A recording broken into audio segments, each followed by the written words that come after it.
It was a hunt through a jungle of city streets, with danger waiting at every intersection, until halfway through when the hunters became the hunted, and death brought an end to the game. From the pen of Raymond Chandler, outstanding author of crime fiction, comes his most famous character as CBS presents The Adventures of Philip Marlowe.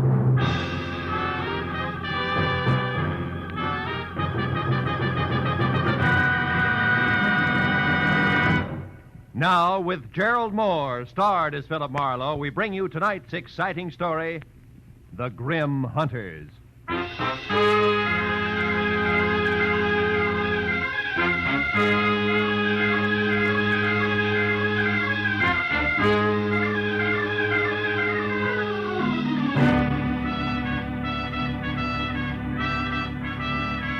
The morning paper had headlined prices rising. My bank statement in the afternoon mail had warned balance falling, and I had wasted the evening on behalf of a client who ran out on me when I tried to collect. All of which added up to the end of the day and me unhappy in my office at 10 p.m., with one hand on my checkbook and the other one raised in almost solemn oath.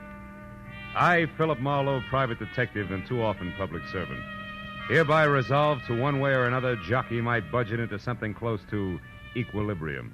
And from this day Hello. Marlowe speaking. My name is Helen Palmer, Marlowe. I need your help badly. Yeah, but look, I'm up at 8700 Magnolia Terrace in the Hollywood Hills. Now, please, drop whatever you're doing and... No!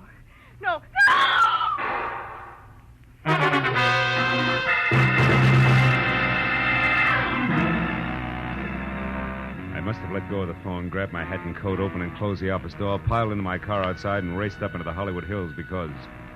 The next thing I remember after Helen Palmer's scream was swinging off North Bronson Drive onto Magnolia Terrace.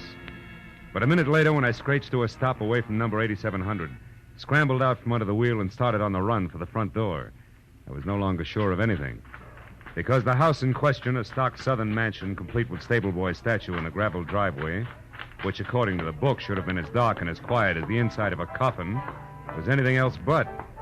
And when I got to the oversized bronze door knocker and dropped it hard, I was beginning to doubt that I had the right address. Can I be of some assistance, sir? I don't know. I'm looking for a woman named Helen Palmer who called me at my office. Said she needed help. And a second after that, she... Screamed, huh? Tell me, sir, what is your name and occupation? In that order, Philip Marlowe, private detective. Good for Helen, good for... Happy, aren't you? What's going on here? What is this? Why, it's a party, sir. A scavenger hunt.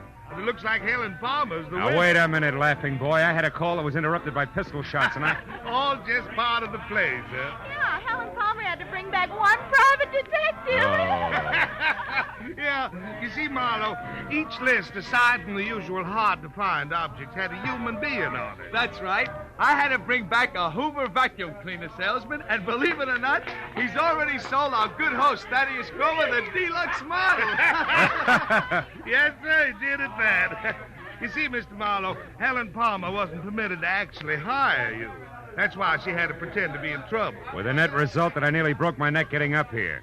Mr. Grover, where is Miss Palmer? Well, I don't know for sure, Marlowe. She called just a bit ago and said that she only had to catch on to you and one other item and would be back after that. Which makes her the winner, Mr. Marlowe, because none of us did better than half our list. By the by, you don't happen to have the breech lock of a 57-millimeter anti-tank gun with you. At the moment, no.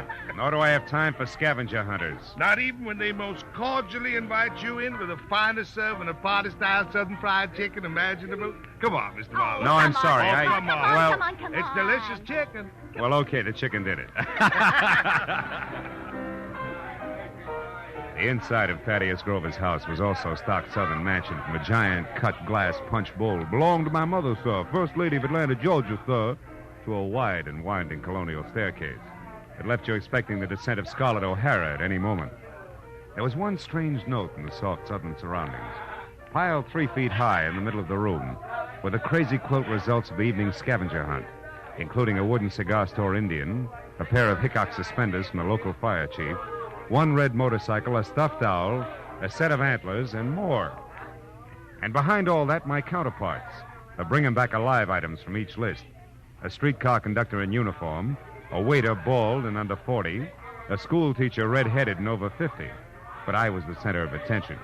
But Thaddeus introduced one after another of the guests to the genuine, 100% non-shrinkable private detective. And now, Mr. Marlowe, sir, a very special friend of mine. At 31, sir, the president of Sample and Claiborne, best building contractors in the city of Los Angeles. Oh, that's so very interesting, Mr. Grover. Yeah, moreover, Mr. Marlowe, Sample made it right to the top in the past 2 years. Uh-huh. Yeah, ever since old Joshua Claiborne got killed falling off a scaffold. He did. Of course, between you and me and the gatepost, some folks say it was suicide. But... Oh, Larry, boy, I'd like you to meet Mr. Marlowe, private detective. Mr. Marlowe, Larry Sample. How do you do? Hello, Mr. Marlowe. Glad you're with us. Thaddeus, has Rhonda called in yet? Last time I heard from her was when we split our list in two, and she headed out after a Latin American rumba team. Well, if she went after a boy, she'll bring her back. That's Rhonda Langley we're speaking of, Mr. Marlowe, Larry's lady friend. Oh? Nicest person I know. Except, of course, my fiancée, Helen. Helen is in Palma, my patron, Mr. Grover. Yes, sir, one and the same, sir. Well, we certainly have a lot of fun, even if we don't make much money, eh, Marlowe? Yeah, you certainly... Mr. Grover, did you say money? Most surely did, boy. You know, dollars and cents. Yes. Well, gentlemen, you'll excuse me, please, but I do have to run. Good night, Mr. Sample. And Mr. Grover, sir, it's been a distinct pleasure, sir. I bid you goodbye, sir. Goodbye, sir. You're a card.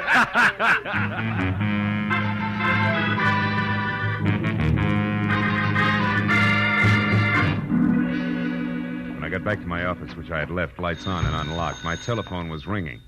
At this late hour, gullible me took faint hope that it could be a client who might still save the day. When I picked up the receiver... Marlowe? I let go of that straw fast. Marlowe. It was Detective Lieutenant Ibarra. Marlowe, do you know a girl named Helen Palmer? Hey, Ibarra, don't tell me there's a pair of somewhat flat feet on the ladies' scavenger hunt list. Very funny, Phil. How do you know her? No, not beyond a panic telephone call that ended in a make-believe scream and a couple of pistol shots. All designed to bring me running to a party at 8700 Magnolia Terrace. Mm-hmm. Well, that adds all right, because the only items not checked off a list are a night watchman's badge and one detective private, which must be you, since your name is circled in the classified directory here in this phone booth. You're in what phone booth? Where are you, Ibarra? At a closed filling station on Van Ness off Hollywood Boulevard. Yeah, but wait a minute. Why is the girl's list there with you? Because it's clenched in her right hand, Phil, and she's folded up on the floor of this booth, dead. Oh, no. 2 bullet holes in her back. Oh, yeah, but Ibarra, her call was a gag. The shots weren't. Anyhow, it looks like a stick-up since the lady's purse is gone, and a wino we picked up...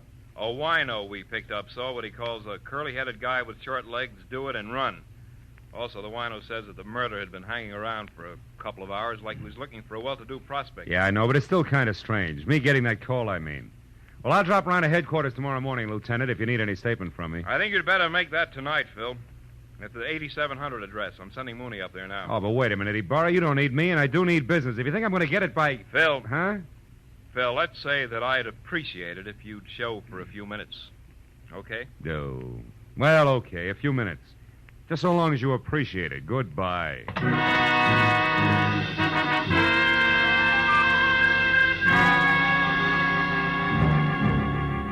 Driving back to Magnolia Terrace, I used Detective Lieutenant Ibarra as an oversized whipping boy for the day's disappointments. So when I finally braked to a stop behind a half-parked squad car, which meant that Police Officer Mooney was already on hand, I was about back to normal. But then in the next quick moment, I forgot all about Ibarra because in the shadows ahead, sneaking away from a side entrance to number 8700, and looking as guilty as Lucretia Borgia leaving a corner pharmacy, was a young lady, brunette and beautiful. She hurried directly to a gray Nash parked in the rear and, without looking back, climbed in and took off. Following her had to be more fun than conversation with Mooney.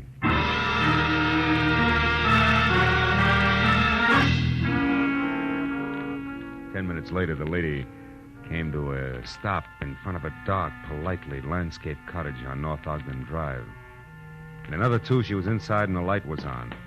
When I got to the front door and leaned against the bell, a card over it said that this could be one Rhonda Langley, Mr. Larry Sample's girlfriend. But that same card also gave another name, Helen Palmer, the lady dead in the phone booth. I rang again. When the door opened, it was the brunette, still beautiful. Only this time, something had been added. In her right hand, a .45, ugly and pointed straight at my head. What do you want? One straight answer, Miss Langley. Why did you run away from 8700 Magnolia Terrace and a cop with routine questions? Wait a minute. Who are you? How do you know my name? I'm a private detective, labeled Philip Marlowe. Item number 8 on the late Miss Palmer's list. And I know about you because I've already been to Thaddeus Grover's party. Now, after you put this gun away, we'll get back to my question. Why'd you run? Come on, talk, lady, now before I yell copper. Well, all right. Come in. Thanks. Mr. Marlowe, I don't think Helen Palmer's murder was any run-of-the-mill robbery. You don't think what? I stayed just long enough to hear the policeman say Helen had been killed. Oh. When I got to your welcome mat, I was greeted with a .45. Talk some more, Miss Langley. Real plain Well, like, all right, huh? give me half a chance, will you? I didn't say anything to the police about this because I don't want to do any damage before I'm sure about a few things. Like what? Like the kind of a mess that Helen was in. Mr. Marlowe, I need help. I've got to know some facts. Please, will you work for me? I'll pay you anything. Well, at this point, let's call anything 25 a day in expenses, huh? About Helen and the mess you spoke of, how much do you know? Very little. Only that I think Helen was blackmailing somebody. Somebody who was at the party tonight. Like Grover, your boyfriend, Larry Sample? I don't know. Oh, you've got to believe me, Mr. Marlowe. Well, all right. For the time being, I will. Now, first of all, how'd you latch onto this blackmail? Well, yesterday morning, I accidentally overheard Helen talking to someone on the telephone. She spoke of a payoff that was to be made at Thaddeus's party. I don't know who she was talking to, but she warned the person not to try anything rash. As in murder? She didn't say. But she did say that she'd already airmailed a letter to her lawyers in San Francisco that would protect her from any harm. And she laughed about the scheduled scavenger hunt and hung up. Mm-hmm. You said nothing to her about this, huh? Well, no, I was afraid... All right, the letter to San Francisco. Did you see her mail it? Well, I mailed it myself earlier in the day, along with one of my own. Mm-hmm. I didn't think about it until after her call, when she pointedly asked me if I'd remembered to mail a letter. My letter, that is, which she knew that I'd written to an aunt I have in Passaic, New Jersey. Well? Well, that's the whole story. If you want me, I'll be over at Thaddeus's place. Thaddeus? Yes, he was in love with Helen. Yeah. Maybe she was returning that love with blackmail. What do you think, Rhonda? I don't know. The thinking is now your job, Mr. Marlowe. When I left Rhonda Langley and started back to my car as a bona fide private detective with client, I wasn't sure whether or not I was happy about the whole thing. But a second later, at the sight of a man in the dark ahead, half crouched behind a tree, I quit deliberating the point and got ready for trouble because, from what I could see, the gentleman in hiding had both the curly hair and very short legs that Ibarra had mentioned as a sign of Helen Palmer's killer. I kept walking straight until I was abreast the tree, then I pivoted sharply, took one step toward him, and swung! Come on, brother. Why, you dirty... We haven't got the time. Hey, believe me. Enough, fella. Enough. Will you leave me alone? Sure. Sure I will, after you start talking. Now, get up. Okay. Okay, don't hit me again. I'll talk. I'll tell you everything. Hey, look there. No, don't! Oh, that lousy note.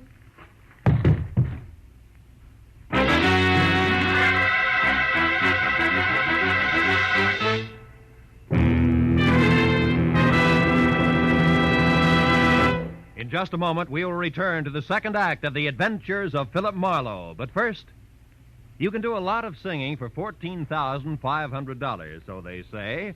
And tonight, some CBS listener may be able to speak with authority on the subject because $14,500 is what's waiting for whoever can solve the mystery behind the new Phantom Voice on CBS's great Saturday night quiz game, Sing It Again.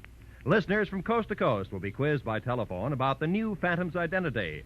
And they'll also be given a chance to win one of the other famous prizes for solving the riddle songs which feature Sing It Again's hour of Saturday night fun. Here's Sing It Again on most of these same CBS network stations tonight and every Saturday night. Now, with our star, Gerald Moore, we return to the second act of Philip Marlowe and tonight's story, The Grim Hunters.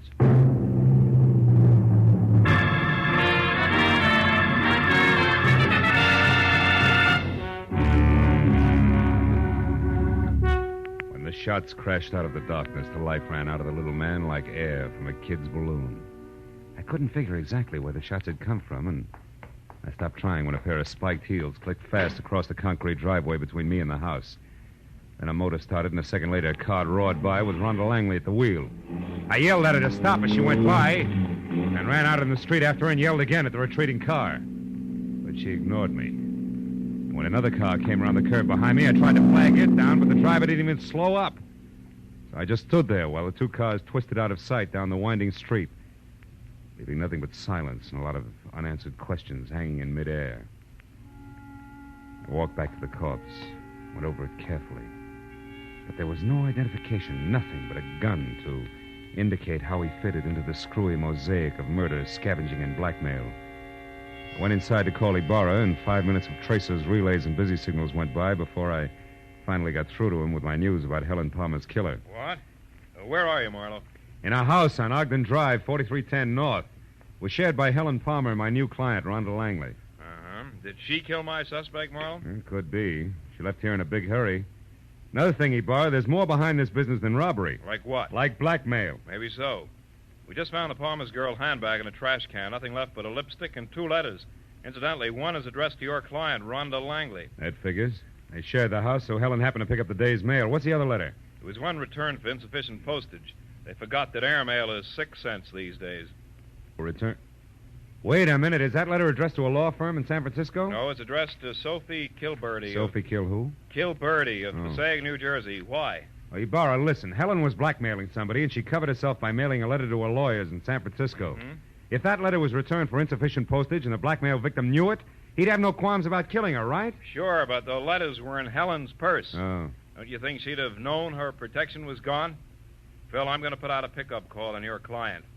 And you get on down here so we can go over this mess one step at a time. Where's here? Still at the gas station on Van Ness off Hollywood Boulevard. Okay, Ibarra. How long are you going to be there? Just until Thaddeus Grover shows up to identify the body and give me some answers personally about that scavenger hunt he threw tonight. What about this curly-headed corpse I've got here? Have you gone over him? Yeah. Nothing but a gun, some small bills on him. Then he'll keep.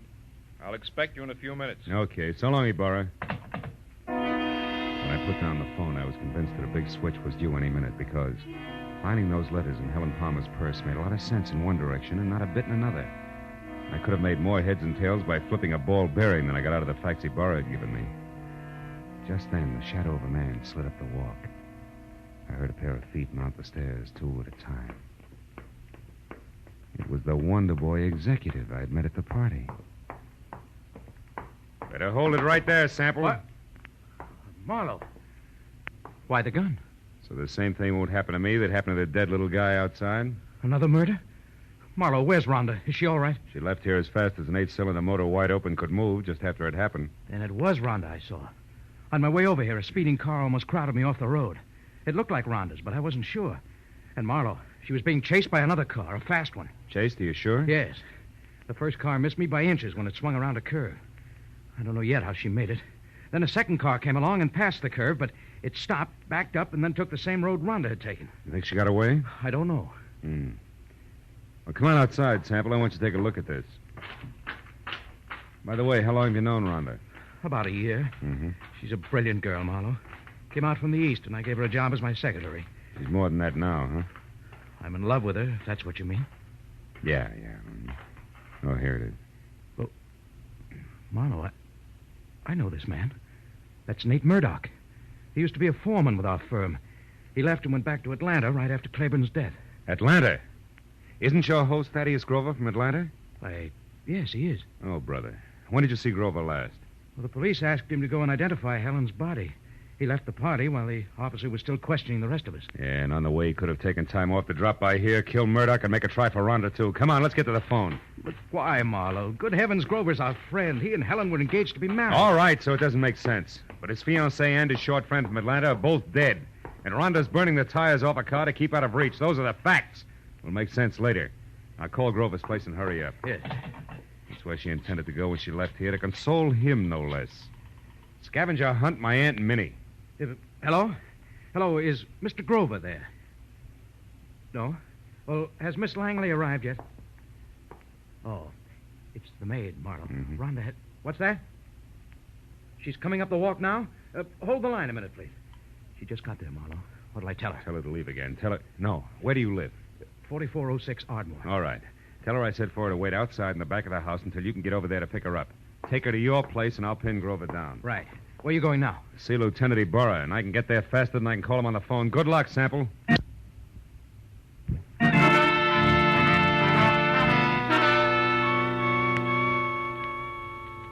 Sample was repeating my name over to Grover's maid on the phone as I left. And a few minutes later, at the mobile gas station off Hollywood Boulevard, I found Ibarra looking sardonic in the blinking light from a flying red neon horse above his head as he flipped through a stack of papers on top of an oil drum. It's about time, Marlowe. Where's that client of yours? Now, wait a minute, Ibarra. I had her pegged all wrong. She's a pigeon. Has Thaddeus Grover been here yet? Just left. He's quite a character, that guy. You didn't let him get away alone? Yes, he was... What do you mean, get away? Ibarra, there's a big connection between Thaddeus Grover and Murdoch, the guy who killed Helen. Now, Grover might have hired him for the job, and now he's trying to get Rhonda. Now, Marlowe, how does that figure? It doesn't, but so help me, Ibarra, that's the way it is. Well, Grover was heading for his friend Larry Sample's house, and he left. Happened to know where Sample... Holy smoke, that's exactly where I told Sample to take the girl. 4406 Ardmore. Well, that's great, Marlowe. They'll all be together in one place. I'll pick up the whole crew and right now. You're going to pick up the pieces, you mean? You think there'll be a showdown? Any minute, Ibarra, it can't miss. Okay, so we'll take some firepower along. Hemigalda, Gray, let's go. Come on, Phil. Now, look, Ibarra, maybe Sample hasn't gotten home with Rhonda yet. I'll go up to Grover's and try to head them off, okay? Okay, Marlowe. But if you get them before I do, bring them in, and no alibis. I'll see you.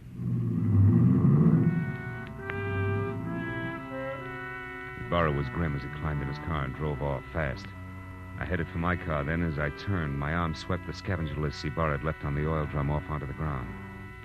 When I picked them up, Rhonda Langley's name was on top.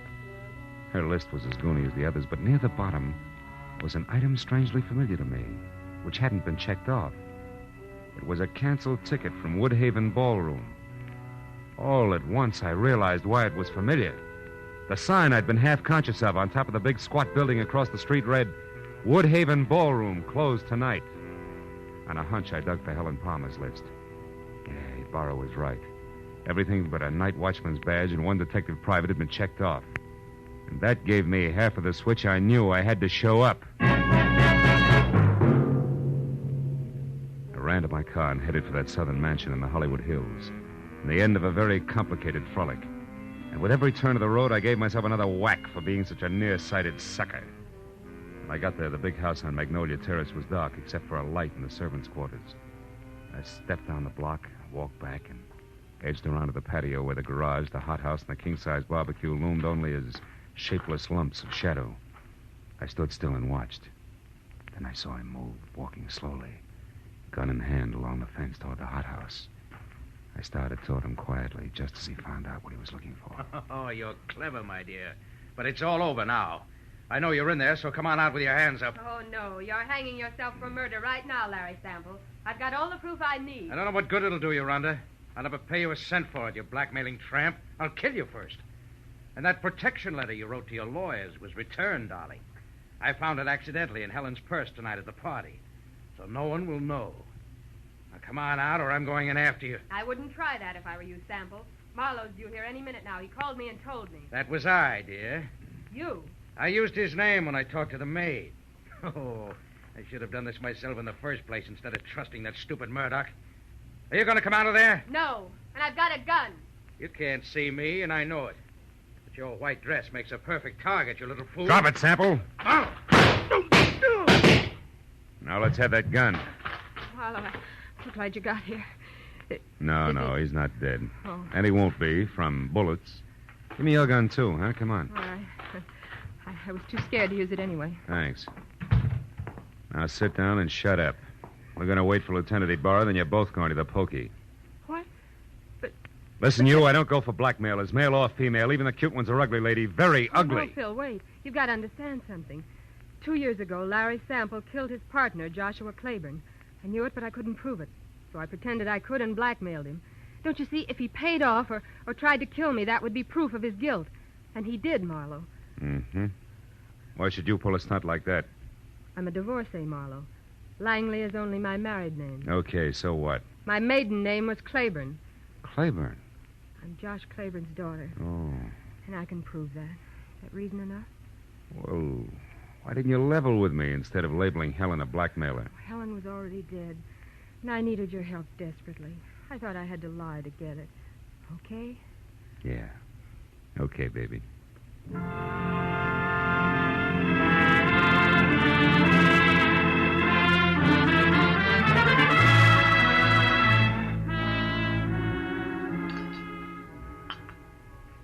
Anyone care for more coffee?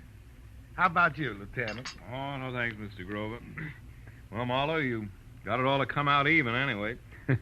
frankly, that's more than I expected when I left you at that gas station. Yeah, we were lucky, Burra. I guess I owe you an apology, Mr. Grover. Oh, shucks, that's all right, son. It was a shock to me to be accused of poor Helen's murder, but, well, it's over now. Yeah. You said it was the scavenger list that set you straight. How'd you figure that, boy? Well, there was a Woodhaven ballroom ticket on Rhonda's list, so she had to go there for the ticket, you see. Now, Sample knew that. And he told his killer, Murdoch, who incidentally he hired to murder Claiborne 2 years ago, that the girl who went to the Woodhaven ballroom was his target. Uh-huh. But Helen happened to go there after the night watchman's badge. Which he could have picked up any place in town. Yeah. What a terrible coincidence for Helen. That was all that saved my life, really. That's right, honey. Murdoch made the mistake, and when he and Sample discovered it, they made another try at Rhonda's house. But I caught Murdoch there, so Sample shot him before he could talk. And when I left, he followed me in his car. I knew they were after me, and I thought for sure they'd killed you, Phil. That's why I ran. Yeah, that threw me for a loop. Then Sample came back to make sure that Murdoch was dead and sold me a great big bill of goods at the same time. Oh, it's a terrible, terrible thing. Yes, Mr. Grover, it is. Lieutenant, I want to thank you personally for your participation. Thank you very much. Well, I've got everything I need, so I'll say good night. Yeah, me too. Oh, Phil, Yeah? shall I mail you a check? Why, yes, I think... No, wait a minute. Yes? You know, honey, with your knowledge of postal rates, why don't you just deliver it in person, maybe, huh? Love to. Count on it, Mr. Marlowe. Good night.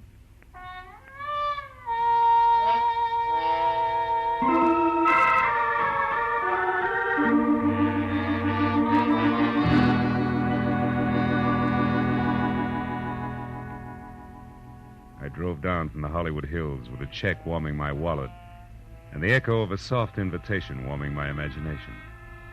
You know, that was quite a party at Grover's house. Scavenger hunt. People determined to have a good time even if it killed them. You know what? It did. I know another game. Associations. It goes like this. Grover's party. Rhonda Langley. Rhonda... Date. I wonder if she likes baseball.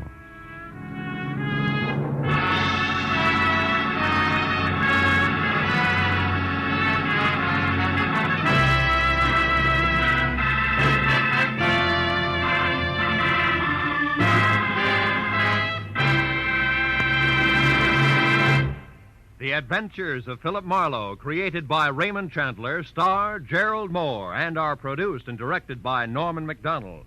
Script is by Mel Dinelli, Robert Mitchell, and Gene Levitt. Featured in the cast were Ellen Reed, Mary Shipp, Jack Moyles, Richard Benedict, and Lorette Philbrandt. Lieutenant Detective Ibarra is played by Jeff Corey. The special music is by Richard Orant. Be sure and be with us again next week when Philip Marlowe says... They were born on the same hour on the same day of the same parents, and they were identical in beauty and talent. Only one was deadly, and the other was not. And I couldn't tell which was which until I found a green purse, a fresh corpse, and a pair of dancing hands.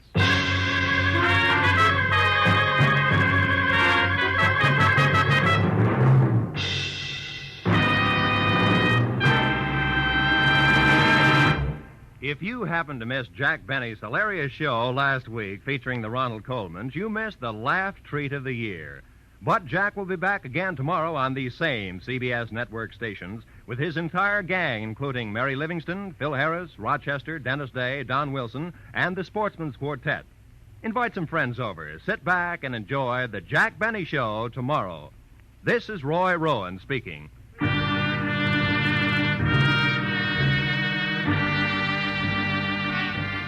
This is CBS, where 99 million people gather every week, the Columbia Broadcasting System.